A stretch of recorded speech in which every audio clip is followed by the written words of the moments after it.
Rawla court को जो है ना वो एक स्ट्रेटेजिक नुक्ता नज़र से इम्पॉर्टेंस दी गई है और वहाँ पे बहुत बड़ी फोर्स इकट्ठी की गई है कि यहाँ से अगर हम नाकाम बना देते हैं इस तहरीक को तो फिर ये तहरीक आगे कामयाब नहीं होगी। एस्टेब्लिशमेंट के दिमाग में ये चल रहा है। लेकिन अगर ये लोग यहाँ से आगे बढ़ जाते हैं और कामयाब हो जाते हैं इस तसादुम को अवॉइड करने में, जिससे पूरे पाकिस्तान का भला इसी में है कि तसादुम को अवॉइड किया जाए, तो फिर तो सूरत हाल बदल जाएगी, अपने मुतालबात भी मनवा लेंगे। मैं चंद दिनों से एक बात कर रहा हूँ और मैं इस बात पे कायम हूँ क्योंकि मेरे पास फर्स्ट हैंड इन्फॉर्मेशन है।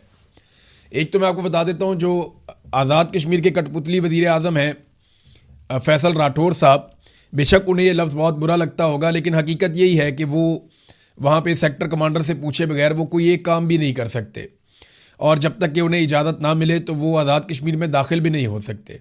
वो इस्लामाबाद में मौजूद है और इस्लामाबाद में भी वो कोई मूवमेंट, कोई मुलाकात, कोई चीज़ें एस्टेब्लिशमेंट की मर्ज़ी के बगैर नहीं कर सकते। तो कठपुतली वज़ीर आज़म को इतनी बड़ी गाली नहीं है। अगर आप हैं तो फिर आप हैं। पाकिस्तान का जो वज़ीर आज़म है इस वक्त शहबाज शरीफ, वो भी एक कठपुतली वज़ीर आज़म है। वो अपनी मर्ज़ी से कोई फ़ैसला नहीं कर सकता। यहाँ पे कठपुतली वज़ीर आज़म मैं फैसल राठौर को कह रहा हूँ, उनका जो सदर है या सदर का जो बेटा है जरदारी, बिलावल जरदारी, ये सारे भी कठपुतलियाँ ही हैं, तो कोई इतना बुरा बनाने की ज़रूरत नहीं है इसमें। अच्छा, अब मामला ये है कि ये जो कठपुतली वज़ीर आज़म है ये इस्लामाबाद में है और वापस नहीं आ रहे। इन्होंने बड़ी वजाहत के साथ अपनी पार्टी की आदत को बता दिया कि इलेक्शन मुलतवी करवाएं, जो मर्ज़ी करें आप। और अब इनके करीबी सोर्सेज जो हैं आज़ाद कश्मीर की हुकूमत के, वो ये बताना शुरू हो गए हैं कि आज़ाद कश्मीर में इलेक्शन मुलतवी करने का फ़ैसला कर लिया गया है। यानी एस्टेब्लिशमेंट ने यह फ़ैसला किया है कि किसी भी सूरत में उन्होंने ये मुतालबा तस्लीम नहीं करने जो आज़ाद कश्मीर के लोग जिनके लिए बाहर निकल रहे हैं। ख़ास तौर पे जो 12 नशिस्तों वाला मामला है, देखें ना, 12 नशिस्तें अगर छोड़ देते हैं पाकिस्तान की एस्टेब्लिशमेंट, उसमें वो कहते हैं जनाब मामला ये है कि ये तो मकबूजा कश्मीर के लोगों के लिए हमने रखी हुई हैं और ये तो इजहार यकजहती के लिए हमने रखी हुई हैं। तो इजहार यकजहती करना है कश्मीरियों के साथ या कश्मीर को आज़ाद भी करवाना है? 75 साल से कश्मीर को आज़ाद करवा रहे हैं, आज तक उनके साथ इजहार यकजहती कर रहे हैं। उनकी सीटें चाहिए उनके नाम के ऊपर, वहाँ से आने वाला पानी भी चाहिए, उनके नाम के ऊपर आलमी सतह पर सियासत भी करनी है, उनके हकूक़ के लिए आपने आवाज़ भी उठानी है। लेकिन जब कश्मीरी खुद हकूक़ मांगे तो फिर उनको आपने मारना भी है, उनको डंडे भी मारने, उन पर गोली भी चलानी है। ये बड़ा नामुनासिब है रवैया। तो कश्मीर की आज़ादी के लिए हमने अमली तौर पे क्या किया? हमने जंगें लड़ी लेकिन हमने कश्मीर का कोई 1 इंच फतह नहीं किया। ये शुरू में जो कबायली गए और जिन लोगों ने मिलकर कश्मीर को फतह किया या कश्मीरियों ने खुद जोर लगाया तो एक खित्ता आज़ाद कश्मीर बन गया और फिर एक लाइन ऑफ कंट्रोल बन गई कि उस तरफ इंडिया के कंट्रोल में कश्मीर है और इस तरफ जो है वो पाकिस्तानी फ़ौज मौजूद है और एक आज़ाद कश्मीर है। अब आज़ाद कश्मीर बन तो गया लेकिन आज़ाद कश्मीर के लोगों के हकूक़ पे कब्ज़ा किया गया। वो लोग ये कहते हैं जनाब कि ये 12 नशिस्तें जो है ना, इनके ज़रिए से एस्टेब्लिशमेंट यहाँ पे कंट्रोल करती है, तो हम नहीं चाहते कि एस्टेब्लिशमेंट हमें ऐसे कंट्रोल करे। अब एस्टेब्लिशमेंट ने साफ पैगाम दिया तलत हुसैन को प्रोग्राम के बीच में कि यार 12 सीटें तो हम नहीं छोड़ते, यहाँ अपने अपने बंदे लाने ही लाने, इनके ज़रिए से हम हुकूमत बनाते हैं तो हम कैसे छोड़ दें। तलत हुसैन ने वो पैगाम पढ़ के भी सुना दिया। अब वज़ीर आज़म आज़ाद कश्मीर जो है उन्होंने जब सारी सिचुएशन सामने रखी तो 2 ऑप्शन है। एक, या तो वो कहते हैं कि इस ऑपरेशन को रोकें, मुज़ाकरात करवाएं, चीज़ों को नॉर्मलाइज करवाएं और फिर आप इलेक्शन की तरफ जाएं, तो फिर आपके चांसेस है कि धांधली वांधली करके आप चीज़ें कंट्रोल कर लेंगे। दूसरा जो ऑप्शन है वो ये कहते हैं फिर इलेक्शन ना करवाएं आप। अगर आपने ये कत्लेआम करना है और इस पूरी तहरीक को ताकत के साथ कुचलना है तो उसमें आपको सैकड़ों लोग मारने पड़ जाएंगे या दर्जनों लोगों को आपको मारना पड़ जाएगा। तो जब आप इतने सारे लोगों को कत्ल कर देंगे, हर इलाके में लाश जाएगी, पहले ही कश्मीर की आबादी को बहुत ज़्यादा नहीं है, ये बात वहाँ जंगल में आग की तरह फैलेगी और सारे लोग इकट्ठे हो जाएंगे। तो फिर आप इलेक्शन को ख़त्म कर दें, फिर आप 2 साल इलेक्शन ना करवाएं कश्मीर में और बतौर एडमिनिस्ट्रेटर फैसल राठौर साहब की ख्वाहिश है कि उनको कंटिन्यू करने दिया जाए। ये 2 चीज़ें हैं। लेकिन इसके साथ साथ वो बड़ी चालाकी और होशियारी के साथ पाकिस्तान भर के मीडिया को ऑफ द रिकॉर्ड और बाद औक़ात ऑन द रिकॉर्ड अपने लोगों के ज़रिए से ओवरसीज़ पाकिस्तानियों को सबको वो ये कहते जा रहे हैं कि मैं तो मुज़ाकरात का हामी हूँ, मैं तो मुज़ाकरात करना चाहता हूँ, फौरी तौर पर मुज़ाकरात होने चाहिए। कहाँ है एक्शन कमेटी वाले मेरे भाई, उनको मेरे साथ बिठाएं ताकि हम उनके साथ मुज़ाकरात करें। तो दूसरी तरफ वो ये वाला प्रोपेगेंडा भी साथ साथ फैला रहे हैं। तो ये बड़ा ज़बरदस्त खेल है जो खेला जा रहा है। इसमें पीपल्स पार्टी, PMLN, ये सारे बराबर के शरीक हैं। ये मिलकर एस्टेब्लिशमेंट के साथ ये खेल खेल रहे हैं। लेकिन अब करना क्या है? देखिए, इस वक्त जो फार्मूला है वो ये है कि ताकत के ज़रिए से, भरपूर ताकत के ज़रिए से अवामी एहतजाज को कुचल दिया जाए, चाहे उसके अंदर कितना भी नुकसान हो। मीडिया इसको दिखाएगा नहीं और आलमी सतह पर खबरें जाने नहीं दी जाएंगी। और कश्मीरियों को जो उनकी हकूक़ की मूवमेंट है उसके समेत कुचल दिया जाए। और फिर पाकिस्तान पीपल्स पार्टी के लोग जो अभी वज़ीर आज़म में कठपुतली फैसल राठौड़, ये लोग मैदान में आए और आकर के आए जी बैठे बात करते हैं। बीच में से ही बंदे चुने जाएं और बैठकर बातचीत की जाए कि नहीं जी देखें वो गलत लोग थे, हम तो आपके साथ हैं, हम तो कश्मीरी हैं, कश्मीरियों के हकूक़ के लिए खड़े हैं। कुछ हकूक़ कश्मीरियों को दे दिए जाएं और कुछ चीज़ें जो है उनको रोक लिया जाए, जो एस्टेब्लिशमेंट की रेड लाइन है वो क्रॉस ना की जाए, तो फिर चीज़ें नॉर्मलाइज हो जाएंगी। और ये लोग जो इस जुल्म और बर्बरियत का हिस्सा है, ये कल को अवाम के साथ हमदर्दियाँ हासिल करने के लिए इकट्ठे भी हो सकते हैं। तो एक प्लान तो इनका ये भी है, लेकिन प्लान तो अल्लाह रब्बुल इज़्ज़त बनाता है ना। असल प्लान तो होता है हमारे रब का, इंसान की प्लानिंग तो धरी की धरी रह जाती है।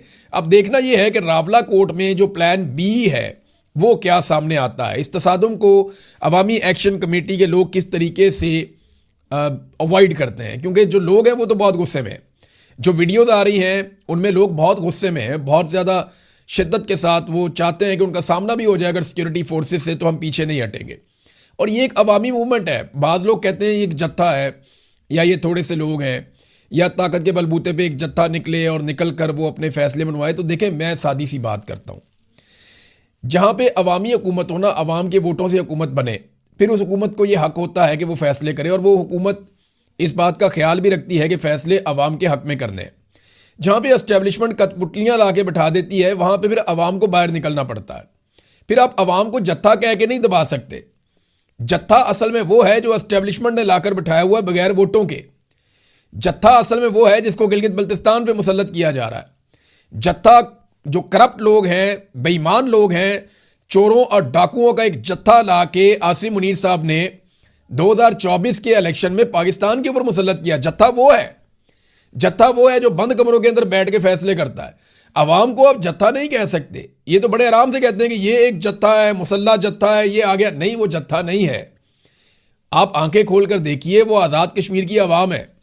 ऐसा नहीं होगा कि अगर 45 लाख लोग हैं तो सारे के सारे सड़कों पे आ जाएंगे। उनके हर घर के अंदर से एक दो लोग निकल कर आए हुए हैं, और अगर आप उनकी तादाद देखें जो लोग एहतजाज में और मुजाहरों में शिरकत कर रहे हैं, तो उनकी तादाद लाखों में है। हज़ारों गाड़ियां जो हैं वो रस्ते में है। मैंने अभी आपको बताया मैप की मदद से कि कहाँ कहाँ पे लोग किस तरह पहुंचे हुए हैं। तो ये जत्था कह के इनकी तौहीन ना की जाए, ये बड़ी सख्त ज्यादती है। ये अवामी मूवमेंट है, और अगर ये लोग खड़े रहे और ताकत के साथ खड़े रहे और इन्होंने अपने मुतालबात मनवा लिए, तो ये सारे लोग जो भी नफरत फैला रहे हैं कश्मीरियों के खिलाफ, या ये कह रहे हैं जनाब के कश्मीरी जो हैं वो आटा सस्ता ले लेते हैं, या ये कह रहे हैं कि गिलगिती जो हैं वो आटा सस्ता ले लेते हैं, या ये कह रहे हैं कि ये जो बिजली है वो सस्ती ले लेते हैं। देखें, बिजली उन्हीं के वहाँ से वो सारा पानी आता है जिससे आप बिजली बनाते हैं। यानी अगर आप ये अपने डैम्स को निकाल दें और इन सारे मामलात को बाहर कर दें, तो फिर आप कहाँ जाएंगे। और कश्मीर के नाम के ऊपर ही आपने इतनी बड़ी फौज बनाई है, इतना बड़ा आपने दिफाई बजट रखा है। इंडिया के साथ तो आपका एक मामला ही कश्मीर का है, दूसरी लड़ाई कौन सी है आपकी उसके साथ। आपकी पूरी फौज का जो जवाब है 70 साल में, वो कश्मीर की बुनियाद के ऊपर है। कश्मीर पे आपने अपना पूरा एक आलमी मुकदमा खड़ा किया है। कश्मीर का नाम ले लेकर आपने, यानी ये आप बेवकूफ़ नहीं बना सकते कौम को, आप नहीं बेवकूफ़ बना सकते कौम को। आपको कश्मीर से क्या मिलता है ये बताए बगैर आप ये नहीं कह सकते कि आपने कश्मीरियों को क्या दिया है। रियासत ऐसे ही काम करती है, जहाँ पे लोग कमज़ोर होते हैं वहाँ पे ज़्यादा सपोर्ट की जाती है। बहरहाल आज़ाद कश्मीर के लोग जो हैं वो अपने लिए आवाज़ उठा रहे हैं, जोर लगा रहे हैं। ये जो टाइम है ये बहुत इंपॉर्टेंट है, क्योंकि अभी जो अगले 24-48 घंटों में फैसले होंगे वो ये बताएंगे कि ये तहरीक किस तरफ जाती है। और एस्टेब्लिशमेंट का अभी तक जो मूड नज़र आता है वो ताकत के अलावा कोई और ज़बान ना बोलना चाहते हैं, ना बात करना चाहते हैं। डोनाल्ड ट्रंप उनके साथ है, उन्हें परवाही नहीं किसी बात की। वो कहते हैं जितने बंदे भी मारने पड़े। बल्कि एक बहुत बड़ा आदमी है, उसके बेटे ने कहा, और पाकिस्तान से बाहर एक जगह पे उसने कहा कि अगर हमें 4-5 हज़ार बंदा भी मारना पड़ा तो मसला कोई नहीं है। तो दूसरे शख्स ने हैरान होकर कहा कि क्या मतलब। उसने कहा जी मतलब ये है कि ट्रंप हमारे साथ है, हम बंदे भी मार देंगे तो हमें अब कोई फ़र्क नहीं पड़ता, हम इधर ही रहेंगे, हम कहीं नहीं जा रहे। उसके बाद फिर हमने देखा जैसे आईनी तरामीम हुई और जैसे बाकी चीज़ें हुई, तो वो बात सच साबित हुई है। नाज़रीन, पाकिस्तान आर्मी का एक हेलीकॉप्टर MI-17 मुजफ्फराबाद के नज़दीक गिरकर तबाह हो गया, और इसके गिरने की वजह जो है वो टेक्निकल बताई जा रही है। इसमें कौन से ऑफिसर्स थे इनके बारे में भी कोई इतला नहीं दी गई, लेकिन इब्तदाई इतला के मुताबिक 2 अलग अलग क्लेम्स आ रहे हैं। एक में कि 17 लोग थे, एक में 21 लोग थे, लेकिन ये तमाम लोग जो हेलीकॉप्टर में मौजूद थे, इस बात की कन्फर्मेशन है कि वो सारे लोग शहीद हो गए हैं। ये एक अफसोसनाक वाक़या है। इसकी तफसीलात मज़ीद आएंगी तो मैं आपके सामने रख दूंगा। अभी फ़िलहाल आज़ाद कश्मीर की सूरत हाल के ऊपर मैं सिर्फ वन लाइनर आपको बता दूं कि अगले 48 घंटों में जो कुछ भी जॉइंट अवामी एक्शन कमेटी करेगी और जो सिक्योरिटी फोर्सेस करेंगी, उस पे इन्हिसार होगा कश्मीर के मुस्तकबिल का, कि कश्मीर का मुस्तकबिल क्या होगा और कश्मीरी किस तरफ खड़े होंगे और वो क्या फ़ैसला करेंगे। देखें, सबसे बेहतर तो यह है कि अवामी राय का एहतराम किया जाए। बंद कमरों के अंदर चंद लोग बैठकर जो फैसला करते हैं, उन फैसलों ने पाकिस्तान को कहाँ से कहाँ पहुँचा दिया। इकॉनमी का बेड़ा गर्क हो गया, मईशत जो है वो आपके सामने आखिरी दमों पे है। अब बजट आप नहीं बना पा रहे, बार बार बजट आपका डिले हो रहा है, आगे जा रहा है। वजह क्या है? पैसा ही नहीं है और कहीं और से पैसा आने की उम्मीद भी नहीं है। कारोबार बंद हो गया, बैरूनी सरमायाकारी ख़त्म हो गई, सियाहत पाकिस्तान में ख़त्म हो गई, दहशतगर्दी का पाकिस्तान में उरूज हो गया। ये बंद कमरों में चंद जर्नैलों के और चंद सियासतदानों के फैसले उन्होंने पाकिस्तान को यहाँ तक पहुँचा दिया। तो कश्मीर के अंदर आप ये तजर्बा ना करें, वहाँ की आवाम को वहाँ के फ़ैसले करने दें। नादरीन, DGISPR ने चंद सालों के बाद अपने एक्स अकाउंट का, ये जो ट्विटर का अकाउंट होता है एक्स का, इसका उन्होंने कमेंट वाला एरिया खोल दिया कि आप उसमें कमेंट कर सकते हैं। उन्होंने उसको पहले बंद किया हुआ था। फिर लोगों ने जो कमेंट्स किए हैं, लोगों ने बेशुमार कमेंट्स किए हैं, सैकड़ों कमेंट्स जो हैं वो आए फौरी तौर पे, और फिर दोबारा से जो कमेंट वाला सेक्शन है उसको बंद कर दिया गया। यानी अवामी राय इतनी सख्त खिलाफ है इस वक्त मिलिट्री एस्टेब्लिशमेंट के, और वो ऐसे रद्द अमल देते हैं मिनटों के अंदर कि वो जो कमेंट्स वाला सेक्शन है उसको चेक करने के लिए खोला गया था कि ज़रा देखते हैं कि अवामी राय बदली है या नहीं बदली, क्योंकि बेशुमार लोग भर्ती भी किए गए हैं। लेकिन जो अमूमी तौर पे अवाम की राय है वो बड़ी सख्त है मिलिट्री एस्टेब्लिशमेंट के बारे में, क्योंकि फ़ौज ने एक इलेक्शन चोरी करवाया पूरा, और आसिम मुनीर साहब इसका मेन किरदार है। और इलेक्शन चोरी करके उन्होंने उन लोगों को लाकर बैठा दिया जिन्हें अवाम नापसंद करते हैं। अब जब तक अगला इलेक्शन नहीं होगा ना, तब तक ये मामला ऐसे ही चलेगा।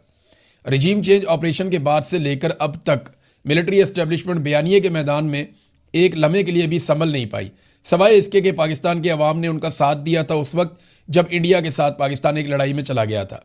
लेकिन अब हर वक्त तो लड़ाई नहीं लगी रह सकती, और ना पाकिस्तान हर वक्त लड़ाई अफोर्ड कर सकता है, वैसे इंडिया भी नहीं कर सकता। नादरीन, सुहेल अफरीदी साहब की मुश्किलात में इजाफा होता जा रहा है। एक एक करके जो नाराज़ अरकान हैं वो सामने आ रहे हैं, और इमरान खान साहब की रिहाई के लिए जो कोशिशें दावा किया गया था सुहेल अफरीदी की जानिब से, वो सारी जामिद होती जा रही है।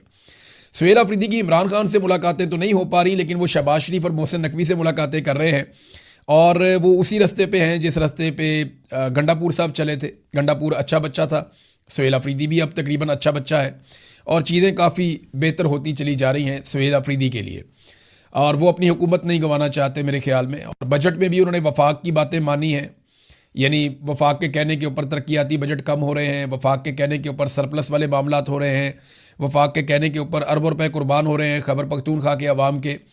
तो सुहेल अफरीदी जो है वो अच्छे बच्चे की तरह मामलात कर रहे हैं। अब इमरान खान को बाहर निकालने के लिए कोई तहरीक का रास्ता तो सुहेल अफरीदी ने फिलहाल अपनाया नहीं, और अगर वो नहीं अपनाते तो फिर एक ही रास्ता है कि इमरान खान साहब डील करके बाहर आए। तो डील के बगैर तो इमरान खान साहब के बाहर आने के इम्कानात तकरीबन अब ख़त्म होते जा रहे हैं, क्योंकि तहरीक खड़ी नहीं हो रही। जब तक कि अवामी दबाव नहीं होगा, बड़ी तहरीक खड़ी नहीं होगी, तब तक मिलिट्री एस्टेब्लिशमेंट, ख़ास तौर पे आसिम मुनीर साहब इमरान खान साहब को नहीं छोड़ेंगे। देखें ना, मईशत का इन्होंने बेड़ा गर्क कर दिया, पाकिस्तान हर शोबे के अंदर नीचे गया। यहाँ पे बजाय इसके कि ये एक अवामी दबाव पैदा करते इमरान खान जैसे लीडर को बाहर लाने के लिए ताकि पाकिस्तान में इस्तेहकाम आता, ये उल्टा एस्टेब्लिशमेंट के फैसलों के पीछे पीछे चलना शुरू हो गए। और अब तनकीद भी बहुत हो रही है, और तनकीद होनी भी चाहिए। सुहेल अफरीदी को गिरा दिया जाएगा।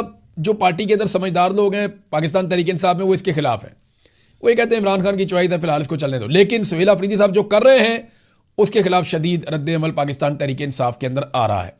और सुहेल अफरीदी कोई ऐसा नहीं लगता कोई तहरीक बनाते हुए दिखाई दे रहे हो, या कोई तहरीक बना रहे हो, या कोई कारकुनों को इकट्ठा कर रहे हो, या नौजवानों की कोई तंजीम खड़ी कर रहे हो, या नौजवानों को इकट्ठा कर रहे हो। अब ऐसा दिखाई नहीं देता।